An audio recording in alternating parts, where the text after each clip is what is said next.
Hello, this is Glenn from Infants on Thrones. You know, in the recent episode where I discussed emotional maturity with psychotherapist Josh Neal, we joked a lot about Bob's Mormon Cred Scale. Don't even says no. A little thing that we created back in 2014 to justify our deep and unmet needs for validation, right?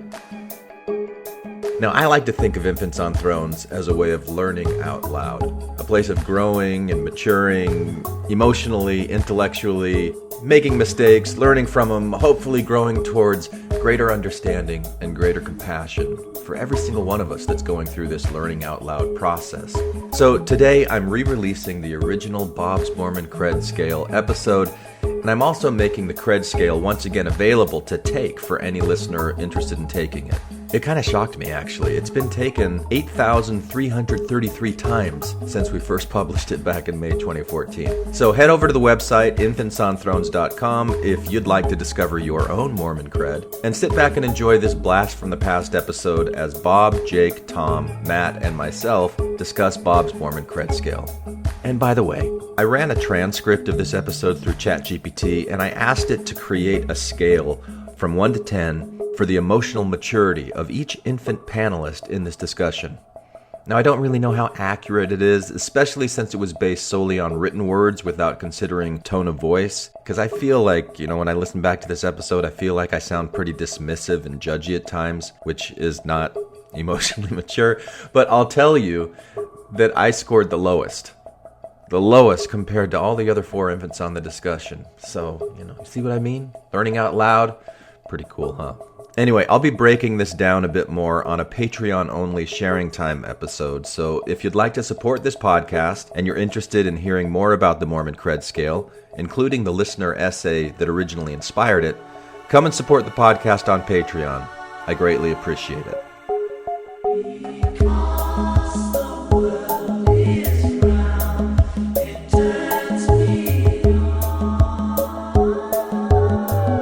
This is Infants on Thrones. Baby steps. You want someone to preach to you? The philosophies of men. I like magical toys. You want religion, do you? Mingled with humor. I don't believe in them. There will be many willing to preach to you the philosophies of men mingled with humor. We are evolving. Baby steps. You can buy anything in this world of money.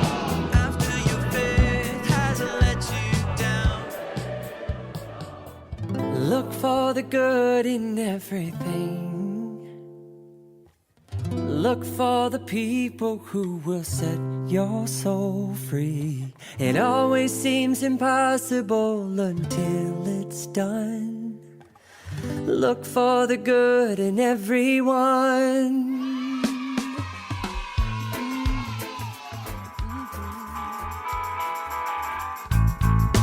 Hey everyone, Bob here. In today's episode of Infants on Thrones, we're going to discuss Mormon credibility. Well, kind of. For reasons we'll get into in the episode, I decided to create a Mormon Cred Scale. That's right, a Mormon Cred Scale. What it tries to do is measure Mormon credibility based on how much of what I like to call the end-to-end Mormon experience you've partaken of in this life. It's really just meant to be a fun and simple way to measure and compare Mormon credibility among your Mormon friends. And I'd like to think maybe it could even be insightful. I don't know, you tell me. You see, we're going to try something slightly different in that we're going to release this Mormon Cred Scale along with the episode. So if you want to participate, check out the link in the show notes or go to infantsonthrones.com/survey, or just go to our main page and click on the survey button in the upper right. You'll get to a page to answer just 18 questions, after which, you're going to be judged appropriately. And then you'll be given a score out of 100 with a description of your Mormon credibility. But back to the podcast. I'm joined by Glenn, Jake, Matt, and Tom. It's a full house and quite the lively discussion on this Mormon credibility concept. Can it really be quantified? What's the best way to do it? All those sorts of things we're going to talk about. We're here to break it down for you. I do want to mention that the first 15 minutes or so, it's more setup about the concept, followed by the rest of the episode where we discuss it in a lot more detail. So one tip I'd give you is to go ahead and take the survey now. I mean, that is if you're interested, because it'll just take a few minutes and it'll give you even more context more quickly. But that said, feel free to listen directly. There's no need to take the survey to get what we're talking about. Anyway, enough of that. Let's kick it off with Glenn explaining how this came to be. Take it away, Glenn. So, just setting the stage, we had this conversation with Matthew Timian on being David Archuleta, and at one point, he mentioned that he was doing all this Mormon crap, like following girls around and whatnot, and I kind of pushed back on him and even in his essay, I was thinking, you weren't Mormon for very long, and if you were 18 years old when you were converted, how Mormon can you really be? I got remarried to a girl I met on an ex-Mormon board. And so that was like I graduated college, and then I moved to Salt Lake City to be with this girl. So, I'm doing all the same Mormon crap over and over again. I'm like, following my dick around, moving to Salt Lake to be with her or whatever. Why do you call that Mormon crap? Because I've never seen anyone... who else proposes after 3 weeks, relocates across, I went from Southern California to Utah for a girl I've seen a half dozen times.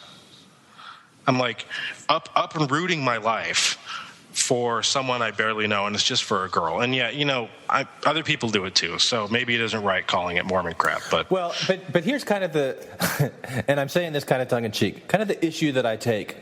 You weren't raised Mormon, you were 17, 18 years old when you joined the church. So and I was thinking about this when I was listening to your essay, wondering how much of the Mormonness really seeped in and informs the way you see the world. And I'm asking this as a genuine question. I don't know, because I was raised in it, went through the whole primary thing. I feel like my brain was formed by Mormonism, where yours wasn't. Yours was formed in this family that wasn't really religious.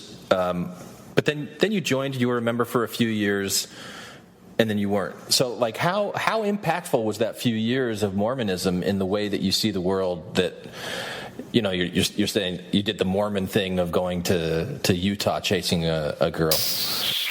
I asked that as a sincere question. I don't really know. I think it's an interesting question to explore. So anyways, Bob, you heard the recording because you weren't actually part of that conversation, right? But you heard it back, and you had a couple ideas around it and where it fit for other things you'd been thinking. Yeah, so I've been thinking about this for a while, but I haven't had a reason or a catalyst to put it to paper, and I called it the Mormon Cred Scale, for lack of a better term.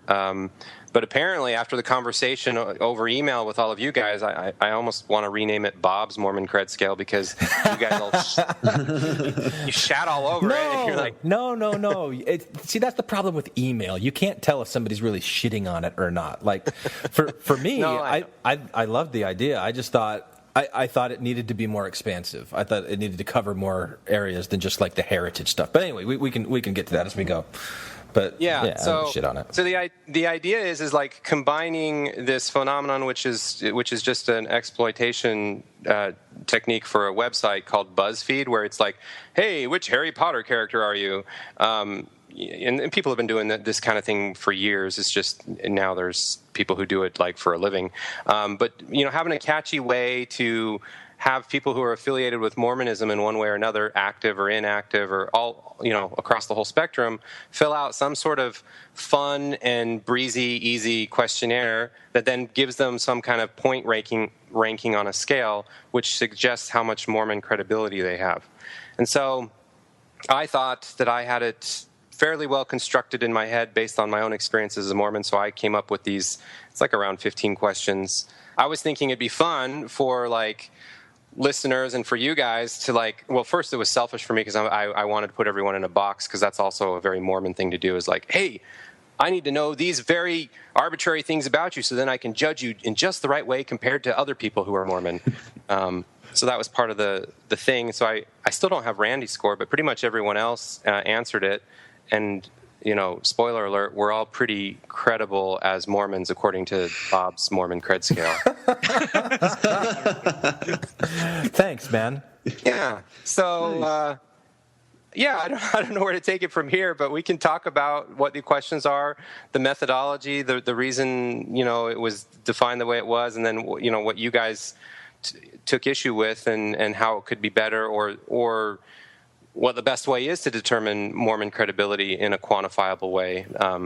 that's more than just a joke. Now, by the time we release this, this episode, assuming that it ever becomes an episode,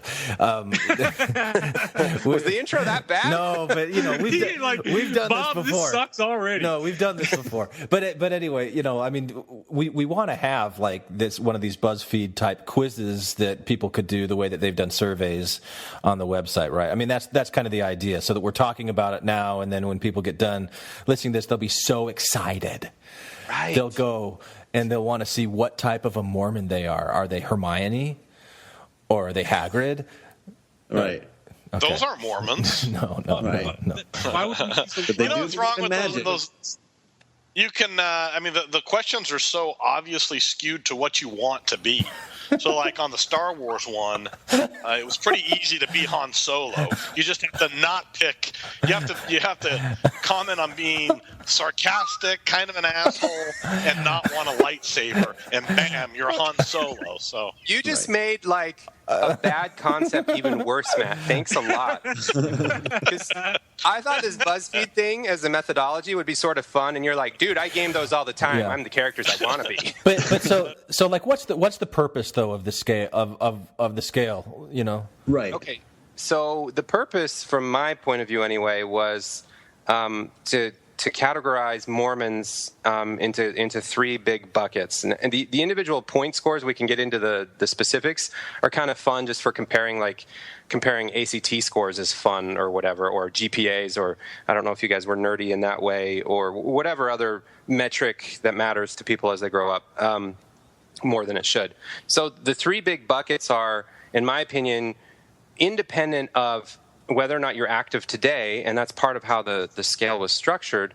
How much credibility do you have talking about Mormonism? So there's full Mormon, then there's Mormon with caveats, and then there's like Mormon with heavy disclaimers, like heavy petting, almost not Mormon. like petting and like that gradation. Well, you said heavy. Only you would go there. Yeah, heavy. Wow, what a word.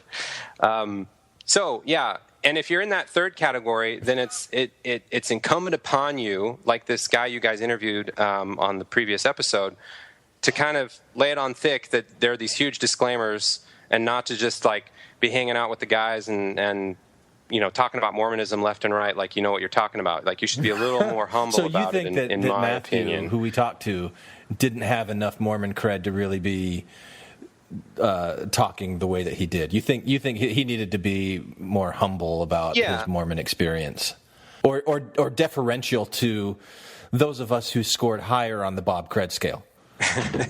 Yeah, something like that. And I don't mean the first example of this, the usefulness of this, to be the most dickish one, because I mean he was fine. It's just we've all been in this position where somebody talks about Mormonism in the context of being super Mormon, when you really peel back the layers of the onion, and you're like, dude, you didn't even scratch the surface compared to the shit that I went through, so stop like being a crybaby about it. So there's that aspect, which is we've all wanted to articulate our frustration with that because we're selfish people, but then there's just the fun side of it, and just sort of, I don't know, we talk about Mormonism a lot on this podcast, so maybe we should invent a way that we claim ultimate authority on it, right? Right. Well, I think sounds about right. I actually think there is something to it, because like there's certain Mormons that you want to hear from, just to kind of go off and wash our own balls on this, but Tom Phillips, right? I think he carries probably the most Mormon credibility of most people that have been interviewed on Mormon themed podcasts. I would think so. Tom Phillips. Oh, okay. Because he's done things in the Mormon world that most of us haven't, like specifically the second anointing. So and also being a bishop and being a state president, Yeah, but so it's he's a convert, so he would get negative points on Bob's Mormon Cred scale. Well, yeah, that's true. So we'll go over that, but in defense of my scale, two things. One is he would still score nearly as high or higher than most everyone. The scale is almost defined or created such that very few people get a perfect 100, so it's a scale of 0 to 100 to keep it simple. Was that intentional? Come on. Yeah. Was that intentional? Yeah, it started as 102, but then no. So the point is that getting a perfect 100 isn't necessarily the goal, because Mormonism isn't one easily definable thing, but it's enough of a definable thing that the way again, back to the points don't matter as much as the three categories. Even though I'm going to quantify it now, I sort of loosely in my head, according to the scale, think that anybody who has 70 or higher and is, more than 2/3 experienced Mormonism is pretty much experienced Mormonism, because we all overlap in that 2/3 way that we all can point to, but it's hard to define concretely. And then the scale slides down from there. Then there's the middle third, the group in the middle that have experienced like half of it, but not enough to be up in the 2/3 experience group, and so on and so forth. Okay, I see what you're saying, but come on, man. If Tom Phillips scores less points on your credibility scale, then your credibility scale loses credibility. Yeah, I agree. But and I like that Tom brings up Tom Phillips as an example here. And maybe what we could do, Bob, now is actually like go through what your questions are, because listeners are probably wondering at this point.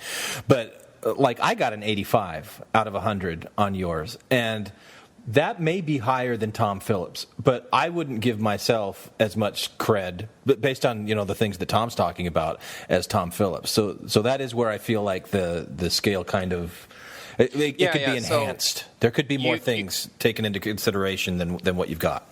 Sure. You guys picked like the Uchtdorf anomaly or whatever, which is sure. Yeah, there are well-known scientific principle. The Uchtdorf anomaly. the Uchtdorf anomaly. Coined right now, the Uchtdorf anomaly. And what that states is that yes, there are exceptions to the laws of Bob's science that dictate that if you are a convert, you lose points. But then if you go like all the way into your 60s or 70s and make it all the way to the GA tract, okay, then you get a pass, and sure, the scale sort of breaks down for you. But like that is like a less than 1% chance or less than 1% of the population. So, all else considered, the scale is still pretty accurate.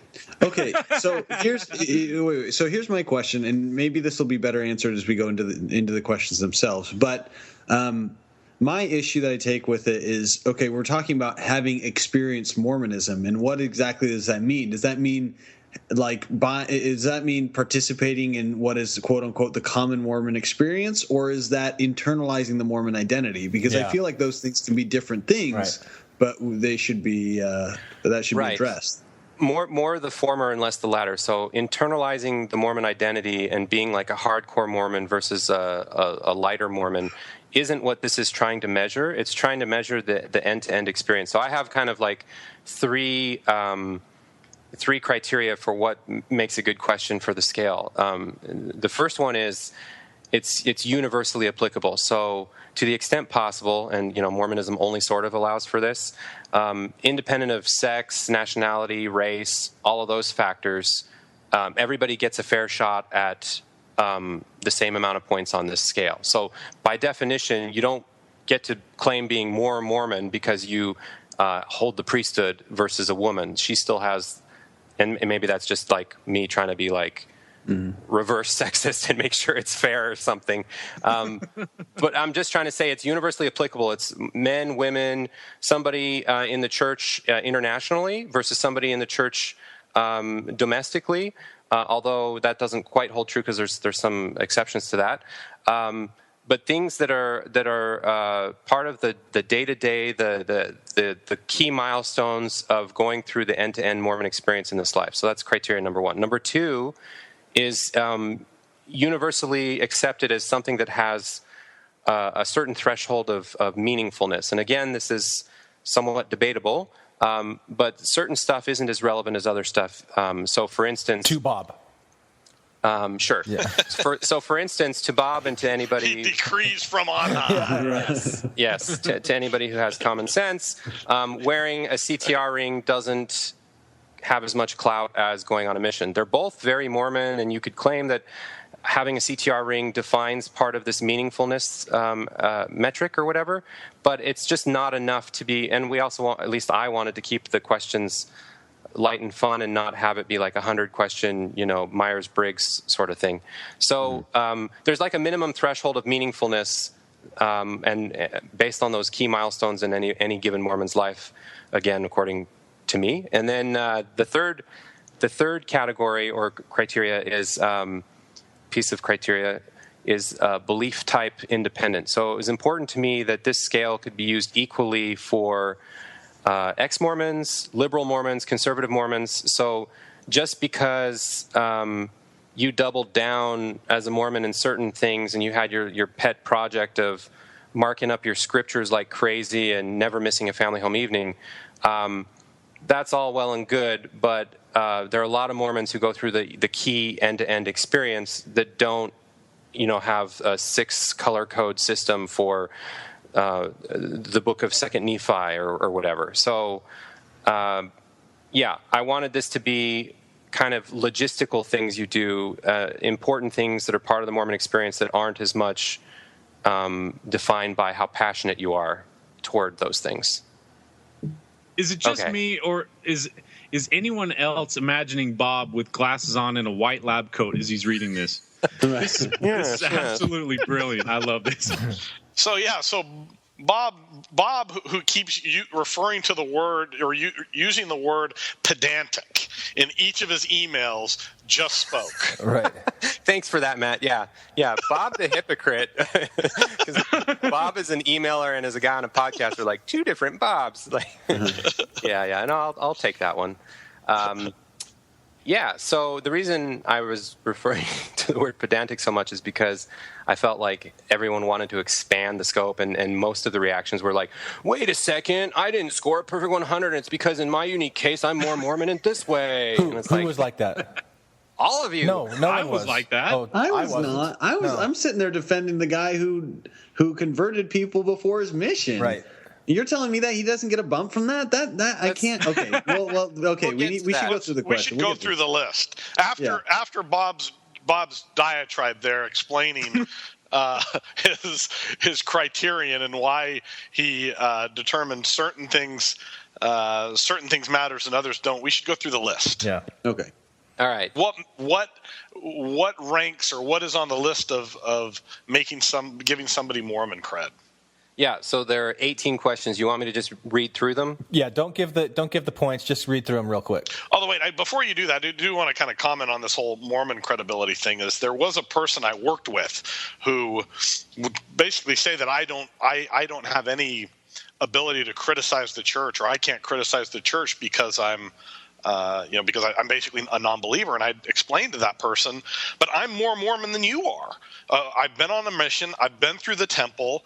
I've raised kids in the church, whereas this person was single and had never done any of those things. And so my argument was, I am more Mormon than you are. So this is kind of the backdrop for this idea is, even as a non-believer, don't I have more credibility than certain people who are in the church? And I guess the way that we'd frame that, and tell me if I'm wrong, Bob, but it would be that you have experienced more of the end-to-end Mormon experience than this guy has. Absolutely. Okay. Yeah, and I'll read through these, and I'll still say the points really fast. They're in 5-point increments, and it helps add context, and it won't take more than 5 seconds more. So here they are. Do you come from a long line of Mormons? +5. Are you a convert? -15. Or did your parents convert with you and you can remember it? Then only -10. That was such a confusing question to me. That's when you ask those compound questions, that it just complicated things. But anyway. And you were the one that tells Bob to just read through them. Yeah. Come on, Glenn. Yeah. Well, don't. Let's not read through them. Actually, so the problem with that section, is you have both you've given too much of a negative to people who have converted or their parents have converted. So what about my situation where my mother's family goes all the way back to Joseph Smith, but my dad was a convert at 18? Yeah, you get a pass. It's fine. 2.5 points. All right. But aren't you really, Bob, just trying to emphasize how important it is to have your heritage and your genealogy rooted deeply within Mormonism? Right, and if you have the reason in the question, if you read it carefully, it says parents. If you have at least one parent who isn't a convert, then you don't have to lose points. This is if like you are truly a convert and remember it, and your parents either weren't involved or that's like minus 15 points because that means you converted when you were older. You didn't get their permission, perhaps. But if your parents were involved and you remember it, at least one of them, or both of them, both of them, then you don't lose as many points, but you still lose some points because you converted when you were like 6, 7, 8, 9, and so you missed out on the first part of growing up Mormon. So you know how like man will be punished for his own sins and not for Adam's transgression? Yeah. Where's like correlation between, you will get credit for your own end-to-end Mormon experience and not for your parents or ancestors? Hey, you've been around these circles long enough, Glenn. You've heard, well, my history goes back to Nauvoo or back to Palmyra. Yeah, that's a decent resume thing that Mormons use all the time. Okay, so then the experience is that kind of bragging. Like yeah. Have you ever bragged about your ancestry? Not necessarily that you have them. Okay, have you ever referred to yourself as cattle? I'm from good stock. Yeah, exactly. Right, yeah, I'm good more stock. That's right. Yeah. Okay, so we can take these a couple at a time and then comment. So the next is, did one or both of your parents convert, but before you were born, or were one or both you born into the church? That's another compound sentence that you all hate, but it's just kind of the inverse. So it gives back. That's plus 5. Gives back some points. Did you go through the temple? Plus 10. Did you serve a mission? Plus 10. These ones I'm assuming you guys are mostly okay with. That those are 2 big milestones that give you credibility. Yep. Yeah, although I think the mission should be a little bit more. Yeah. Wait, 2 years, bro. Well, let's talk about universal applicability, though, because I don't think that really applies the same way to men and women because of the different pressures based on, the different pressures of going on a mission if you're a man versus a woman. Agreed. Yeah, I almost think if you were really going to go for universality, you'd have to have a very carefully constructed set of questions for women and a carefully constructed corresponding set of questions for men, but I don't think it can be the same question, or the answers can all have the same weight. Just because of those very things. I mean, a woman who goes on a mission would probably get more points than a guy who goes on a mission. She would have more cred than a guy who did, because it's a more rare thing, right? Maybe, but a quick fix to that. But they don't serve as long, though, Glenn. They don't serve as long. It doesn't matter. So maybe shave off a couple of points, but they would still have like 20 compared to 10 for other guys. It's a wash. I'm with Bob. No one else is going to have his back. On mission, I'm saying it's like either you're pregnant or you're not. Either you went or you didn't. Right, and I think the quick fix to that, as I'm thinking out loud, is, in my opinion, from talking to women about it, perhaps going through the temple, especially if you don't go on a mission, is a bigger deal because it has different implications, and a lot of times it's associated with marriage and wearing weird underwear that isn't quite as weird for men because men have underwear that's similar in style in some ways. So I've just had experience with women taking the temple milestone and having that be more of an experience than with men, where it kind of goes hand in hand. So in some ways, a quick fix would be to say, did you go through the temple? Plus 15 for women. Did you serve a mission? For women, it's plus 5. So you just weight them slightly differently. But for men, it's plus 10, plus 10. But it's the being married in the temple is the woman's equivalent of going on a mission. So if you married in the temple before 21, that's like plus 10. Yeah. See? Well, and we do have different. You bought into that to those gender roles all the way. You go from father's home to husband's home, bam, that's the Mormon experience. And so a woman who's gone to college and has experienced these things and has had other experiences outside of that loses Mormon credibility because they haven't participated fully in the Mormon experience as a woman. Yeah, there's something to that. I don't know that they lose credibility, though. If they've still participated in those exercises that they need to get the points, I wouldn't knock them down because they're also getting an education. But as long as that education wasn't BYU. So the more somebody extends beyond the bubble, the less Mormon credibility they have, because arguably the easier it's going to be to break free. Sure, and I think it's more that a woman who does, I like the way you phrased it, Matt. It's like goes from father to husband in like one move. There is something to be said about that being deservedly more credible in some ways for the woman Mormon experience. But again, keeping to the like 5-point minimum, I don't know that it's worth enough to parse it out. But let's go through some of these other ones. So this next one is complicated, but I like it. Have you only ever had sex after marriage or no sex with a partner? Or if you had sex before marriage, did you sincerely consider it the biggest mistake of your life at the time? +5. And in parentheses, that's assuming you're not a murderer, in which case, -50. So a lot of compoundness in there, but I think we all get it. Yeah, having sex before marriage, that's a big deal. Did you get married in the temple? +5. And then the next series of questions, I feel like I just want to point out, boost my credibility because I can't claim any points for any of these, but I recognize them as a gap in my Mormon experience that is important. So there's several questions about children. Have you had a child while in the church? +5. Have you had multiple children while in the church? +5. Were your children baptized while you were in the church? +5. Did your child or children go through puberty while you were in the church? +5. So that's 20 points for the full Mormon childbearing experience that I don't have kids, so I can't claim. But I think that's a relevant, important part. And the older the kids get, the more of that full end-to-end Mormon experience you have that you don't have if you haven't gone all the way through that. Oh, yeah, I applaud you for that. Yeah, I agree with those. Yeah. Cool. Next up. What about if you get married? What if you meet your spouse on your mission? No, that would favor me too much. Too much of an anomaly. Although really? not too much. Maybe it's just a minority, but not anyway. Did you go to a church-owned school? +10 points. Did you graduate from a church-owned school?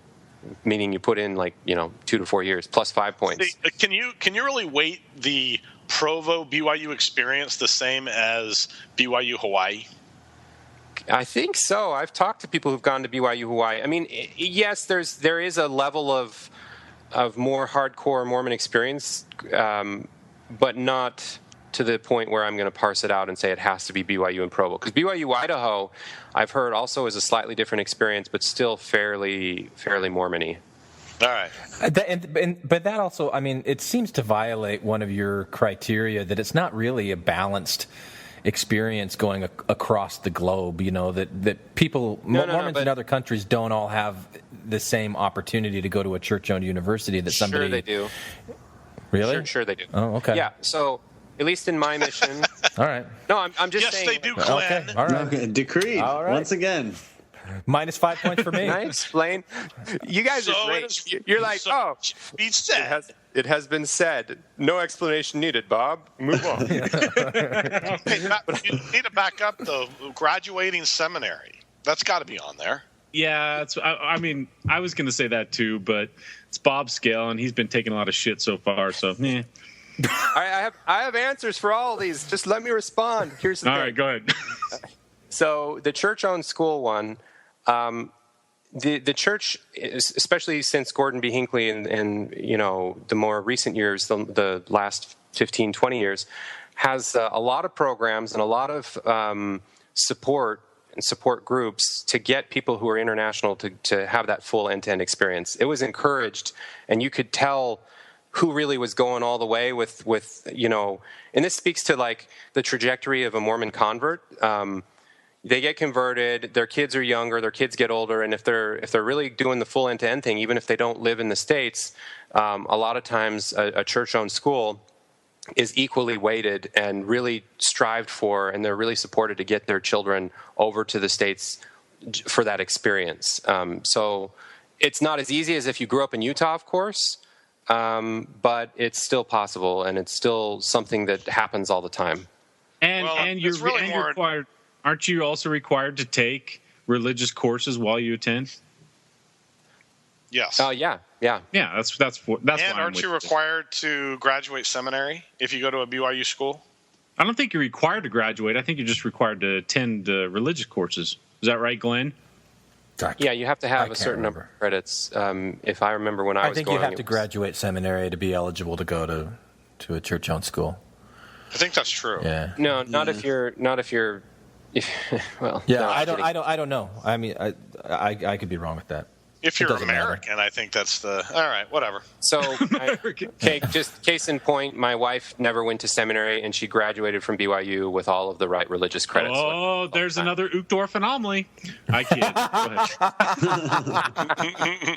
No, I do think there are different standards for American Mormons and foreign-born Mormons. Yeah, there could very well could be. Sometimes that happens. There must be. I mean, there would have to be. I thought you were going to say different standard for wives of Bob. Oh, maybe. So next one where I get to claim Matt's a hypocrite. Did you? I'm just messing. Did you grow up in Utah, or because Matt wanted it, a Mormon heavy area? Sorry, Glenn, for the word heavy. Stop panting. A Mormon heavy area like parts of Arizona or Idaho. Or have you lived in Utah or a Mormon-heavy area like parts of Arizona or Idaho longer than a year for reasons other than going to school?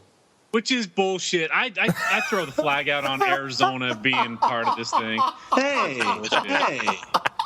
Arizona is a Utah wannabe South. That's all Arizona is. Okay, first of all, that's true. That's why wannabe proves the point. That's why it counts. Wannabe doesn't count as if you were part of it. We though. had That's what I release don't time get. for seminary, man. It is we get release hour for seminary. It is governmentally, just culturally, it is very uniquely Mormon. I mean, you can't get away from it. I got to tell you, one of my favorite experiences when I was in high school and I was driving around in Mesa and I pulled up behind this Suburban that had a bumper sticker on the back of it that said, "No, we're not." That's good. That's a pretty heavily Mormon area. Something like that can fly. It was good. Now, granted, the actual population of Mesa is only right around 10%, which seems, wow, that's nothing. But influence-wise, it's, when you talk about activity in school, influence in government, it's going to be closer to anywhere between 20 and 50%. Whatever. Come back to me when you guys have 80% like where I'm at. So, I don't want to hear it.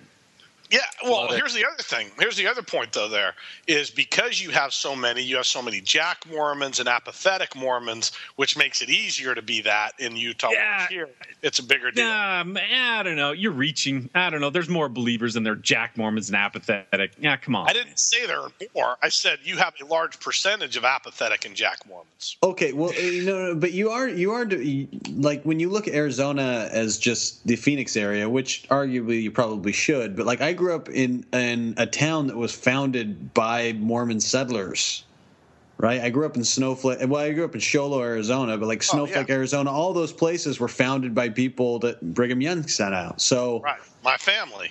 Yeah. Yeah. Okay, but there were Mormons that settled lots of areas, like even in Mexico. So go on. Where's the point there? So my point is that it's legit. It counts as the Morador. It counts as the Morador. So I got to ask, Bob, going back to your fairness criteria, how does this? I mean, because you've got Tom here saying that you should exclude anybody outside of Utah, but you don't want to have exclusive criteria in your questions. You want it to be globally applicable. So how is this one globally applicable? Yeah, good question. All right, take it out. It doesn't count. No, across the board. Matt, stop it. So here's the deal. This one, when originally written, was not globally applicable enough. And it is a harder one for global Mormons. I grant you that. But it has wiggle room and it's not impossible. So it's combining two things. It's not just if you grew up in Utah, but notice how all you have to do is live in Utah or one of these heavily populated. We're using Arizona and Idaho as a proxy, but you can count it if you feel like you have another example.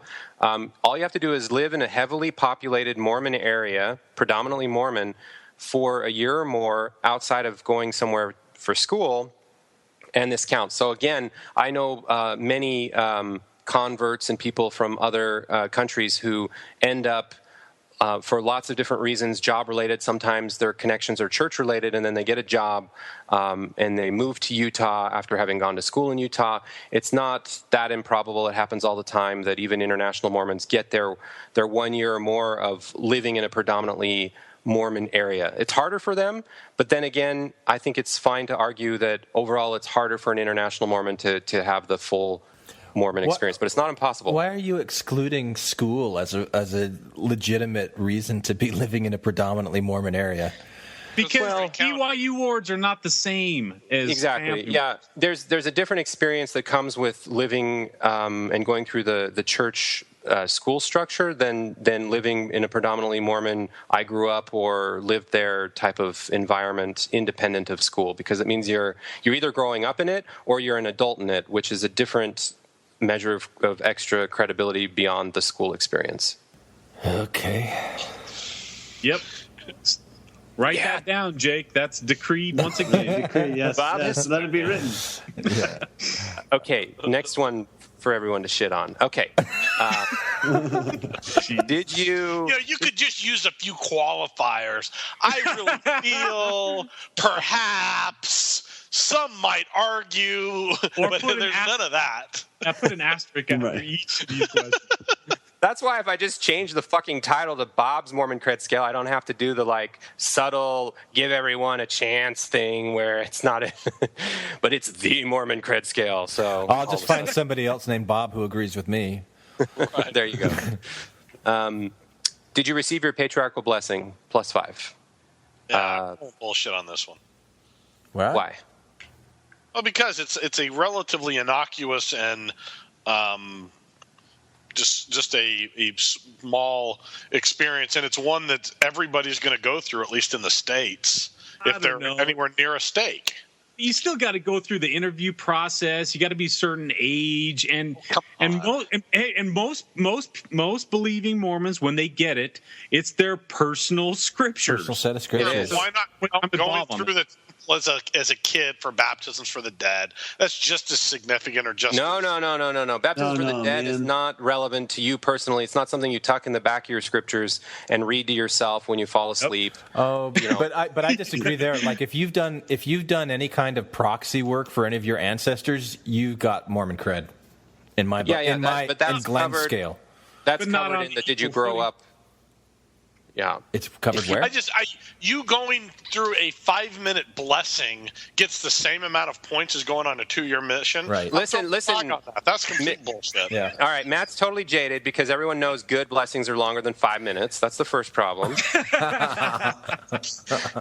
And the second problem is, what's your personal credibility on this, Matt? Did you get yours? Of course I got one. I went on a mission.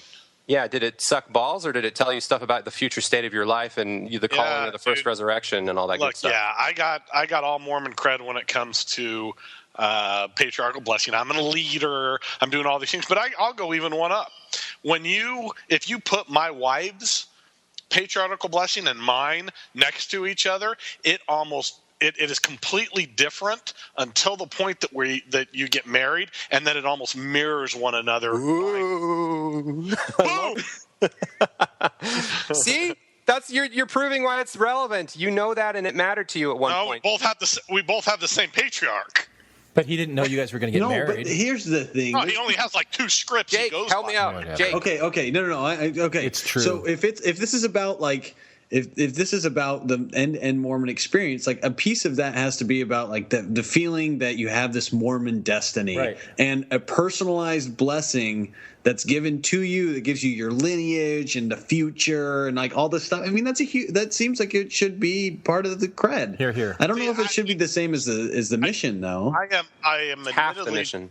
I'm admittedly projecting here because my patriarchal blessing, although fine, really didn't have that much impact on me. I read it, I carried around in my scriptures and all that, but it just didn't have anywhere near the impact on me as did my priesthood line of authority. That had even more of an impact on me, I'd say, and that's the one I really pointed to more than my patriarchal blessing. So, how do you pronounce that, Matt?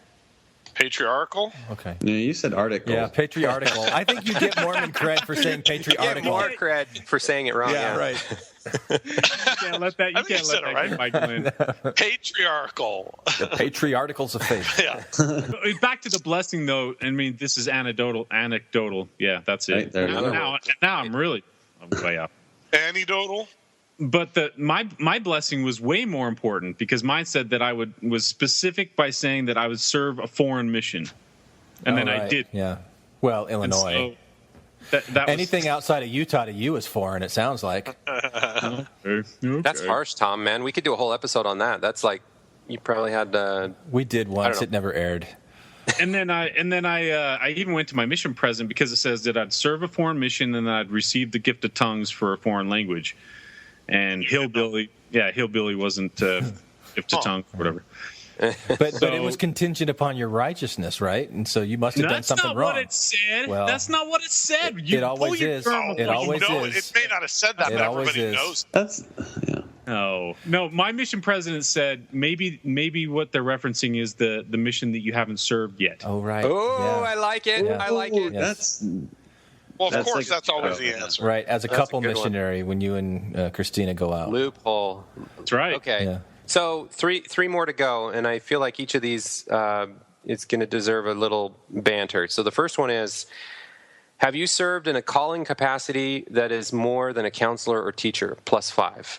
So the point of this one is that everybody who's active will get a bullshit pass-out hymn books calling by default. Everyone gets to experience that. But to have the full experience, you have to feel superiority, either as Relief Society president, Elders Quorum president, something that's more than just, everybody gets this. And if you haven't experienced being in that leadership role and the exhilaration that comes with that, then you miss out on these 5 points. Well, and this is where I take exception because this is where the Tom Phillips thing comes in.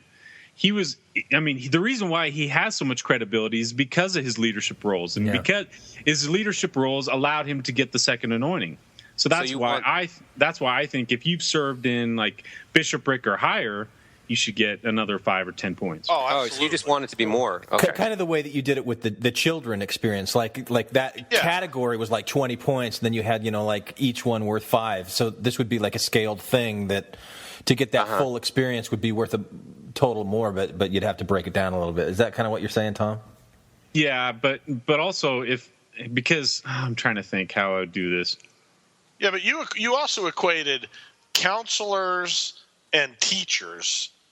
So if you're in a presidency, though, that should give you some points more than just a nursery teacher, a primary teacher. Well, I'll grant you that my wording choice is not ideal. I'm just saying like second counselor, and there's like a hierarchy of, and we all know what it is, but we can't like completely define it. It's just because you can't count Sunday school president. It's just another way of saying, did you only have bullshit callings, or did you have authority over other people significantly callings? And then everybody can define that slightly differently for themselves. So I might not have put the parameters just right around it, but that's the vibe that I'm trying to give off. All right. Well, like executive secretary and bishop, I mean, they essentially have a part-time job in their ward. Yeah, executive secretary is a huge deal. I personally think that's considerable and counts. You get the 5 points for that because you get to see the inner workings of how stuff happens. So, okay. So, I'm going to say gospel doctrine teacher. You should get something. Bullshit. No way. Yeah, no, but I agree with that. That's a pretty prominent role in the ward. No, we've all done it. Well, we've all done it, but I mean, you get some cred for having experienced it. You don't get authority, though. You don't get any authority. It's like you're just yapping away at the front of the room because everybody gets a chance at the microphone. But you have influence. You may not have authority, but you have influence. Oh, influence. They put nut jobs up there. I don't know. Exactly. They yank you when you start going off script. Not if they don't have a sub in or somebody else they can call. Not if you have credibility, man. You can do whatever you want. Yeah, right. I proved that. Next 4 years, one. bro. Have you had delusions of authority, grandeur, and assumed you'd eventually be bishop, stake president, or at least mission president someday, or The wife problem of with one? this is that's every Mormon, or certainly every missionary. All right, well, give yourself 5 points. There are some Mormons. You don't know those Mormons that sort of like. This speaks to like Glenn's brother. I'm pretty sure it never would get 5 points for this. Yeah, Sorry, but he like left the church when he was 15. Well, exactly. Yeah. But even when I was 15, I was still having these feelings pretty early on. But it was clear, his trajectory was never going to allow for this. Well, maybe. The reason I didn't like this. I like it. I didn't like this question because I felt like it was calling out the narcissist. Like, where are you at? Where are you at? Because you have delusions of grandeur, don't you? That's part of Mormonism, though. Yeah, there's no way to escape narcissism. No, part of Mormonism is you're supposed to be humble and charitable, dude. Yeah, no, no. It's keeping your eyes set on. Yeah, no, it's the false humility. You got to have this. Yeah, yep. And a great example of it. It doesn't feel false though, Matt. It feels genuine. Yeah, my favorite talks. Yeah, that's the delusion part of it, Tom. Yeah. Yes. Yeah, the delusionally humble. But I love in general conference when an apostle will get up and talk about the other apostles and how great they are and how wonderful they have to be because they're an apostle. And it's like this kind of, I'm so humbled that I associate with these men on a daily basis. Dude, you just are basically calling yourself great. Well, that's what you're saying. By elevating everybody else in that position, Mormons all do the same thing. I'm sure I've used this example before, but there was a guy who got up and gave a prayer in sacrament meeting and said, "We are so humbled to be the most chosen of thy people." Right. And I just fell off the bench. Everybody around, I opened my eyes, looking around. Anybody else hearing this? Did you guys catch this? We're most humbled to be the most chosen of all thy people. How do those two ideas coexist next to each other without anybody batting an eye? And that's that false sense of humility. Oh, we said we're humble, so I guess we are in our arrogance. In our elitism, we are the most humble of all the elite. Well, it wasn't until, Bob, when we were talking to Ben Fellows from the Lacuna Brotherhood, when he'd said, in my most modest moments, I would never have admitted that I, foresaw myself becoming bishop one day. And then I thought to myself, you know what? I've never wanted to admit that, but yeah, all right, fine. Mm-hmm. Yep. Yeah. Yeah, and Good. when you became what Tom, high counselor? Yeah, why did you forget that? You loved lording that over everybody. Well, that gives me Mormon credibility, That's not on Bob's scale. I'm saying. But and actually that might be a better one. Is that are you a high priest as a guy? Yeah, hey, right. You get for sure. Sub that in for the calling capacity one. More than a counselor, teacher, high priest, that kind of stuff. I accept that. You get 5 points. Cool. I accept your amendment, Bob. See, I listen to the people sometimes when they come before me and kneel properly. Yeah. So, last question. Do you or your immediate family have a personal story involving a general authority? +5. I think that pretty much covers everybody, doesn't it? I mean, yeah, that's... Got to kill this one. No, why? Because everybody's got at least... 6 degrees of Kevin Bacon. They're gonna. This is the one that's the most fun because everybody is going to have a shitty story that's not a real story, but they're going to want to count the points, and that's the whole point of the question. Hey, but it's not a shitty story to us, Bob. Come on, man. See? Yep. I shook hands with him. You want to count that as your story? Okay, cool. He came to state conference, and I stood in line with all the other 500 people and shook his hand. It was amazing. But the fact that you remembered it and it matters to you still to this day gives you the 5 points. If somebody with a blank stare, back to Glenn's brother as an example, edit this out, Glenn, if this is too much focus on your brother or whatever. I'm pretty sure if you were to spot check with him and be like, hey, do you have any memory of a meeting a general authority and what did that mean to you? He'd be like, what? No, what? Who again? I'm sure I might have. I don't remember. But anyone who deserves these points would be like, absolutely, I remember. It felt so great. It was at this event or that event at this time of year. Like, you know all these weird surrounding variables. That's why you get the points, is because it matters. Well, because my dad had the story of shaking hands with Spencer Kimball at one point, and he said that they locked eyes, and I mean, it didn't get intimate or anything or weird. I shook Spencer W. Kimball's hand. Well, see, 5 points for Glenn. Yeah. My family's my grandparents are from Safford, Arizona, and so Spencer W. Kimball was their stake president, and they were around that same era, and they went square dancing with them and all this other crap. So they were like best friends with Spencer W. Kimball in my family narrative, and so I've got family from Safford too, Matt. Yay! Well, there we go. Yay. So all that adds up to 100 points, and we all scored 70 or higher. Glenn is the reigning champion of the infants at 85. Arguably. I feel like I need to jump in with a quick update. We now have Randy's score, and it's a funny thing. It turns out he's actually the most Mormon of all the infant panelists, even more than Glenn. Randy scored a whopping 95 out of 100. Because it matters so much. As I keep saying, it doesn't matter. It's all about the 3 big buckets. I think I'd really like to put, especially people I don't know that well, I'd really like to only know them in this way. So that's why I really want everyone in the world to fill this out. So my turn.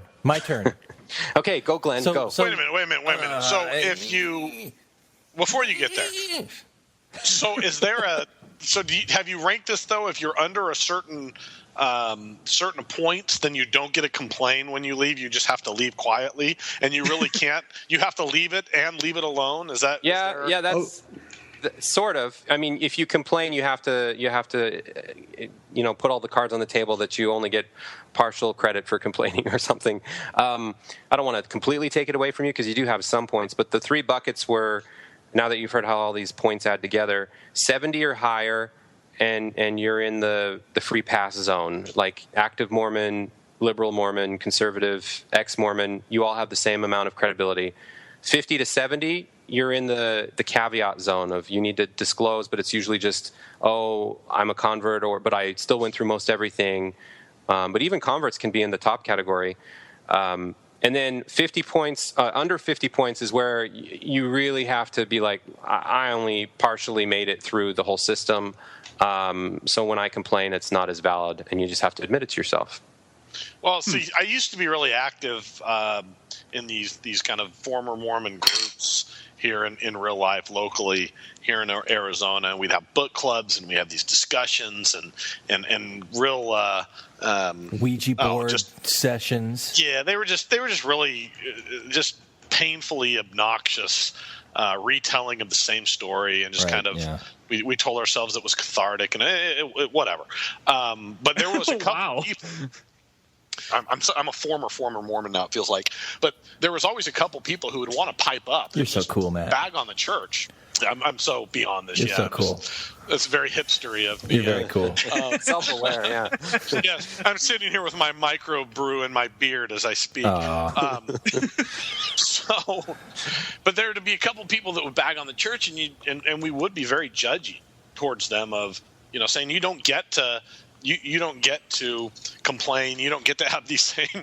We're not going to validate your feelings because you didn't sacrifice or experience what we did. Yeah, and that was kind of what I thought about. And Bob's used my brother as an example. That I thought of an experience that I had with my brother, and I was with Randy at the time, and we were all in Kansas City visiting my sister, and we started talking about the temple, as Randy does. I still don't approve of it. And, talking about the handshakes and the names and stuff. My brother never went through any of that. And he jumped in and he started bagging along with it. And it really annoyed me. And there might be some sibling rivalry over where I'm like, my little brother's got to stay in his place. Maybe there was some of that. But it was kind of like, you didn't go on a mission for 2 years. That's out of bounds for you. You can't make fun of that. You didn't go through the temple. You didn't go through all that stuff. You never believed it. You never cared about it. So there was something that was very distasteful to me about him complaining about that. So, when I'm thinking about Bob's Mormon Cred Scale, it felt like there were some things that were missing to me there that are like the inner gooey center of the Mormon experience. That like it seems like there's like this nice hard candy shell around it, but where's that nice gooey center of the Mormon experience? So that's why I went through and tried to at a very high level say, what are the categories of the Mormon experience? And I came up with 5 that I think. That was very Dan Witherspoon of you. I'm going to do this at a higher level. This is a higher level than what Bob did. Yeah. You've got this You've got this thin form of Mormon cred. I'm going to do the fat version. Yeah, I'm going to do the inner. Yeah, can I use the word pedantic again? You can. So pedantic. You can. And I'm going to say whatnot now like 7 times in a row, and then you can really get Witherspoon on me and whatnot. So, okay, but I see that heritage is a really important category. Cultural immersion, how much you actually participated in the culture that is Mormonism, which is separate from the beliefs and everything. And then you've got like a belief and worldview, how much you really even bought into any of this stuff. You weren't just going through the motions. Then there's things that you just do because you're supposed to do them, like the obedience factor, and you're just following without thinking about it. And then there's that personal identity thing that Jake brought up earlier. And I don't, I'm not going to go into the details of all those, but when I took those 5 and superimposed them over Bob's questions, like I saw that Bob was very heavy into the heritage and the obedience and behavior, but very light on the cultural parts of Mormonism, the belief and worldview parts of Mormonism, and that personal identity parts of Mormonism. I think the GA story, like, do you have a GA story that goes into that personal identity thing? But the other areas I felt were lacking. I'm not asking questions about did you do scripture mastery, because it's kind of assumed that you know what scripture mastery is if you tick off several of these other boxes, which are much larger key milestones that aren't as pedantic in terms of the point values that they would deserve. Because stuff like, did you have a picture of Jesus hanging in your home? Sure, yeah, that's really Mormon, but that doesn't deserve 5 points, or doesn't feel like it feels like it's just getting into the weeds too much. Yeah, I wanted a little more weeds, because I like to have those kinds of questions that would start to differentiate people from each other. And I know you wanted to stick with maybe like no more than 20 questions, but I would be okay with 50. But then it would differentiate people on that. Back to Jake's, the way you articulated it, Jake, at the beginning was really great, and I'm trying to rehash it. But this is less about measuring passion and degree of commitment as it is the universal baseline commitment, independent of how passionate you go in each of the verticals of those key milestone commitments. And so it seems like a lot of what you wanted to do, Glenn, was to play around with the passion level, but then that all of a sudden makes it less relevant for, conservative Mormons versus liberal Mormons, because the liberal Mormons wouldn't get points for, they don't have family portraits with everybody holding their scriptures hanging above the fireplace mantle like a hardcore conservative Mormon would have, because I did have friends like that, by the way. That's like their family portrait. Everybody has scriptures in their hand, and it's just like so over the top. And in one sphere of a measurement, and that could increase your points, but it's in another sphere it's irrelevant. Well, Does that make sense? That is a very weed level detail that if we identified that as the type of question that we would want to ask, then I would say let's scale back and go, what type of a question is this? Okay, that's like a personal identity thing that has to do with your family, like the family picture. So we would raise that up a level and make it more general and inclusive so that it fits your 3 criteria that you wanted to do. And so it's this exercise of trying to parse out the questions, get them at the right level, So what I was proposing that we do is go through that exercise, not here's the question, CTR ring, put it in there. A question like a CTR ring. And like if you put in a CTR ring question compared to a did you go on a mission question, you're not going to weight those two the same, for reasons that you've already explained. Right. But I do think, there are people that have, like the Mormon experience is so complicated and so complex to try and really capture it in 20 questions or less, you're not going to get it. And like it's a fun exercise. But is there more that you can capture with that? It was because I liked the direction that you were going with it. I just wanted to go, yeah, let's do this. And me playing my God role, part of me is like, it's 80% good enough. Quit cherry picking the parts of the Old Testament that you don't like. Come on, it's still in the Bible. Leave it alone. It's close enough. If you're going to believe, all this stuff collectively, just gloss over those parts that you're not as comfortable with.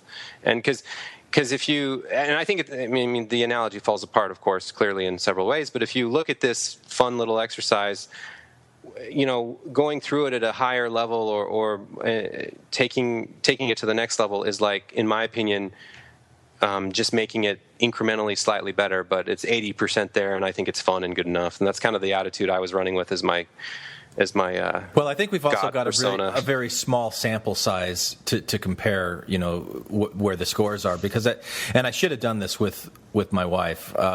What score she would get on this, but she would probably get pretty close to mine, maybe like around 60 points or something. But like my wife didn't know who the Jaredites were, so I was talking with her. I'm like, if you, and I'm like, who are the Jaredites? And she started laughing. She goes, like the more I probed on that, she eventually she go, okay, they were the ones that came across on the submarines, and she started getting it. But tied onto a dish, right, tied into a dish, and then with the stones and all that thing, and she gradually started remembering it. Yeah.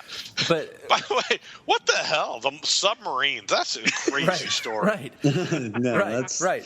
But so if you're scoring similar points, but there's something so fundamentally missing in what the experience is. I don't know. I think you need to capture that somehow, and that's why there was the belief in the worldview that you bought into, how important it was to you, that I didn't quite get. Anyway, I'll stop talking about it. But. What about a slightly different direction? I don't know if you guys have ever heard this. Have you guys ever heard, as ex-Mormons in some of the groups that I kind of run in now, have you ever heard that if someone resigns from the church that they lose quite a bit of Mormon credibility?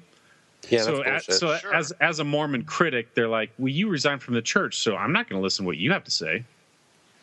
Oh, well, okay. So I do want to talk about that. Is there what's the decay rate on your credibility? As you go out of the church, how does that credibility decay? Because I think there is some sort of decay, but we're acting like it's static over time, right? You achieve these milestones and then it's in the bank forever, but that's not the case. No, it is. It's because once you've experienced it, once you've been there, you can still tap into it. So I still have a guy that I talk to on a regular basis who's in the High Council who comes to me and asks me questions about theology, about Mormon culture, about practices when issues come up in High Council. So, this is going on, and I wanted to get your advice. I don't know why I'm coming to you because I know you don't believe anymore, but you know a lot more about this than I do. And so he's earnestly trying to get my advice on things that they're dealing with on the High Council. So I'm going to say you always once you attain that credibility, you never lose it. I'm going to go a slightly different route. I'm going to push against that. Yeah. Go ahead, Bob. In the 30 seconds since Jake brought it up, I've given it a lot of thought, and I think, because I like to quantify things arbitrarily, I think it's something like, using my own scale, you lose 1 point for every year out of the church. So if you live till you're... What? No, hear me out. If you live until you're 80 and you left the church when you were 30, then you're losing 50 points. But if you were Mormon, then by the time you're 80, 2/3 of your life, is no longer Mormon, but you still get to claim, with a pretty big caveat, you still get to claim that you were Mormon, but I don't know. Maybe that's too rapid of. I'm sort of thinking out loud. Maybe I think 1 year, or I don't know what it is, but it's something around those lines.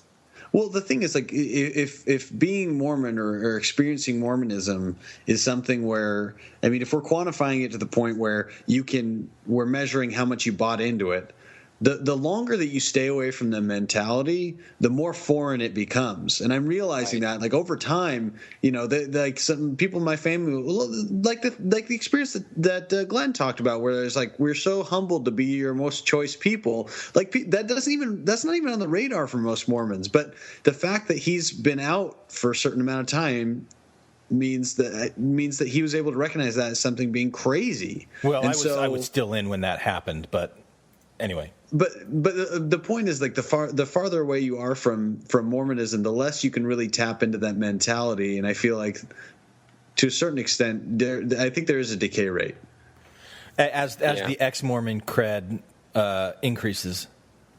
If it is cred, I don't know what it is. Yeah, what's ex-Mormon cred? I don't know. What would you do with someone? If you drink, if you... Oh, right. Yeah. Right. If you have a coffee maker, drink coffee. Yeah, right. Yeah. You do a podcast. Yeah. Do a podcast. Right. Have you been on a Mormon podcast? What would you do with someone like Jan Ships? Is that a Uchtdorf anomaly? Yeah, kind of, because she's like a scholar, but never actually converted, right? Am I getting that right? Yeah, right. Oh, no, I mean, never even close to converted. She doesn't believe any of it, but she is very respectful of it. I mean, she's she's a Methodist, Jake? Is that what she is? Yeah, she's a Methodist. But, like, as far as knowledge base, she knows Mormon history really well. I mean, there's things about the church. So, like, how would she get some kind of Mormon cred? Or she would, but this scale is just totally falls apart for her because if you haven't been baptized, you can't earn points. Yeah, well, and it's a different. What if you were baptized, but part of your clothes floated up? This is Mormon, this is the end-to-end experience cred. Her cred is like real cred, so like it's the same word. We use cred in both scenarios, but it's actually two different versions of cred because she's actually like educated, not just someone who went through the experience. So I think it's just apples and oranges. She just doesn't. She wouldn't fill out the scale because she would get close to zero, and that's not the same credibility as the credibility she really does have. This discussion just reminds me of a blog I read about from a bartender who's talking about what each drink that you order means. And each one has just have this real negative connotation. He basically is judging people for every drink. And then at the end he says, basically, if you order anything, you're an asshole. And that's it's just about, at the end of the day, it's just about judging other people and saying, here's, you're not, for some reason you don't have the same ability to speak on something or at least on Mormonism than I do. That's really what it's about. And I support that. Don't get me wrong. Yeah, it's like one of those things in life where the more self-aware you are, the less bad you get. You have to feel about something that is kind of a dick thing to think, or I don't know what the inverse relationship is there because it doesn't quite pan out that easily, but that's how we want it to be. Anyway. Isn't that when someone can say, the reason why I can speak about Prop 8 or gay subjects is because I have gay friends? Yeah. See, that's a classic example. That's perfect. That is good. Really? Because you have gay friends, you want to look in the mirror and say that one more time and just see how you feel about it, looking at yourself when you say it? Right. Yeah.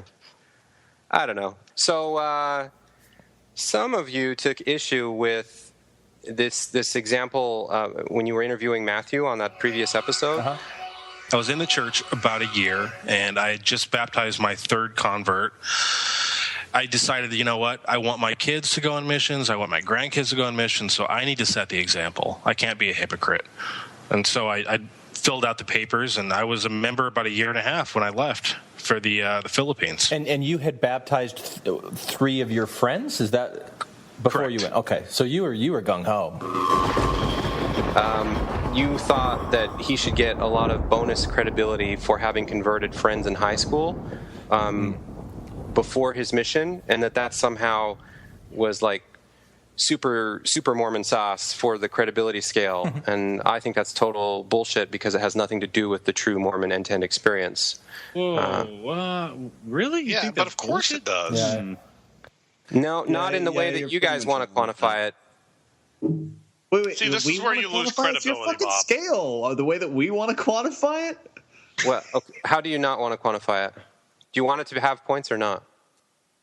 Yeah, it of course should have points. This is where you lose credibility. Yeah. Tell me why. Because it demonstrates two things. One, the whole the cultural experience that you bought into it, and then Glenn's how much you've bought into it. I guess is that if you've converted, you're all the way into the point that you start actually helping to convert other people, and that you're successful in doing that means you're pretty persuasive. I think you are, and then you that gives you credibility. But then you also have those people's souls or that on your head as well. So I don't know. I think I think it definitely adds. I think again it goes to my my experience with my brother where it.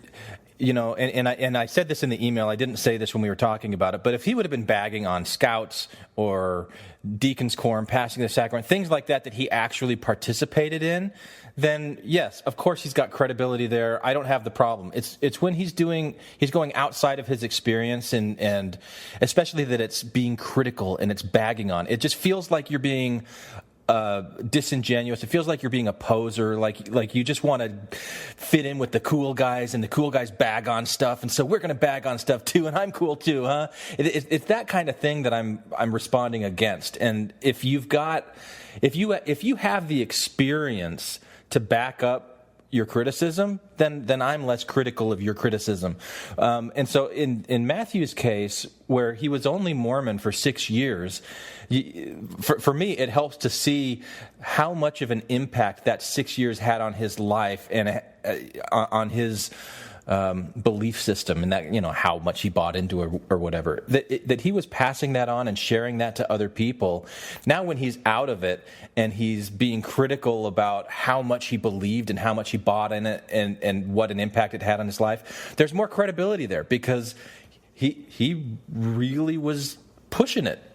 So to me, that's why I think there's credibility. I think there should be points, but also to me, what I'm describing is problematic because the credibility is there's like a correlation between the experience and the criticism that you don't have any way of measuring in a BuzzFeed type scale. Right. It's just more of like a real life cred kind of situation. Well, these questions should ultimately account for how much it impacted your life or how much you sacrificed for the religion.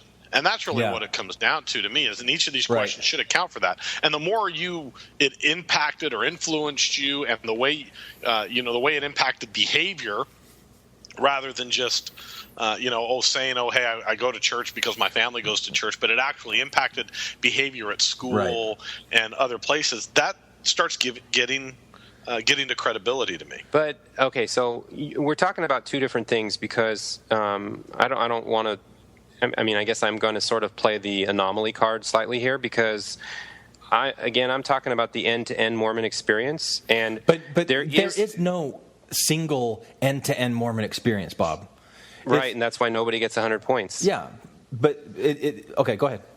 So what I'm trying to say is that the formula is slightly different for a convert, and it's very it's very skewed in this weird way that has little to do with the end-to-end Mormon experience. That first year after you're converted, I remember my wife is a convert, and her first year, I remember she at one point had 3 callings simultaneously in a small branch and was really disproportionately spending a lot more time with the church because it was fresh in her mind. It was a huge commitment. So yes, there's like this special anomaly for the post conversion first year factor, but it's hard to give credit for that because it's so indicative of that unique but that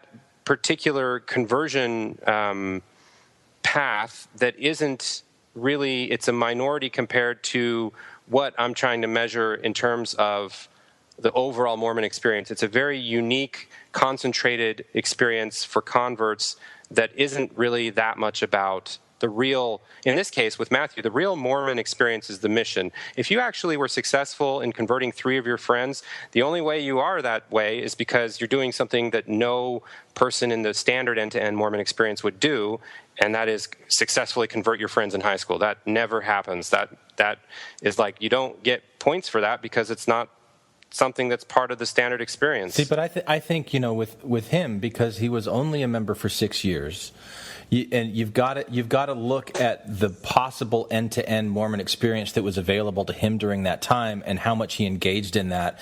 And to me, that's the measure of his credibility. I mean, again, taking him as like this one isolated person, but I think you could take that same approach with anybody. Right. But then what that ends up doing is it ends up favoring converts in a way that allows them to quickly make up for lost time and it should because somebody who's a convert to the church, they're making the choice to engage in the church. It's not just something that they're born into and that they jack around for years. But when they go to a party and they meet another Mormon and their experiences are going past each other because there's only 20% overlap because the dude was only a Mormon, no matter how hardcore of a missionary he was and successful he was, sure, in one aspect of credibility there's deeper cred in terms of his salesmanship, but it doesn't speak to his ability to speak about Mormonism as a whole. It doesn't really give him much more than the standard stuff you get from your mission. So from that perspective, he has very little extra credibility from doing bonus missionary work before his mission because he already gets that credibility from the mission. No, but it's not just a convert. A member should get some credit too if they were to convert people on their or prior to their mission on their friends. So that's like a success metric. It's not like an experience metric. Sorry. I was just going to expand on Matt's point because when I was a home teacher, I was able to convert an inactive family and baptize their youngest daughter. So does that give me any points? No. Good for you, but yes, sorry, it does, man. Tom. No. Yes. Being a home teacher by itself gives you cred. That you were an active home teacher, you actually did that for me on this behavioral engagement scale. Yeah. But for me, it implicitly gives you cred by having grown up in the church, by having lived in Utah. There's like so many questions where it's implied that you're a home teacher. Follow me. Follow me. Follow me. Follow me. Follow me. I'm going to go with Matt. So are you gonna create that BuzzFeed thing then, Bob, and put it up on our site and let people? If I can figure out how, if I can figure out the right vehicle to do it, I would love to like have this be like an interactive episode or something where that'd be fun. And then have a little box at the bottom so people can chime in and add their support and or criticism. Right. Well, but are we going to put a stop to it if people start calling Bob bad names and shit? No, because we don't censor. Oh, okay. We're going to ask you for that. If you like to call Bob bad names. 5 points. Yeah. Right. Minus 50. Minus 50. Yeah. I'm cool with it. Put down the weapons that you use against yourself. You don't need them anymore. Lay down the weapons that you use against the world. We don't need another war. Put down the weapons that you use against yourself. Hi, this is Hillary. Matthew, Ryan, Carol, Keith, Ashley, and I like to play bingo online while listening to Infants on Thrones. You can comment on this episode on the website, infantsonthrones.com. And if you really like what you hear, give the Quorum a 5-star rating and write a short review on iTunes. I did. Anyone for the closing prayer? My worst crime is an inside job. Dark thoughts taking over like an inside mob. I tune into the scene between the eyes and take a breath. Thank you for listening to Infants on Thrones. I sit still and watch the thoughts float past me. Never mind the future, never mind what the past be. I like to jump and let the universe catch me. 3, 4, watch the beauty blow past me. I keep my pockets light, destination in sight. Keep my actions elevated to compassionate heights. I'm walking past the fight, laying down on Sunday night. Choosing love when I pick up this mic, so we can make love.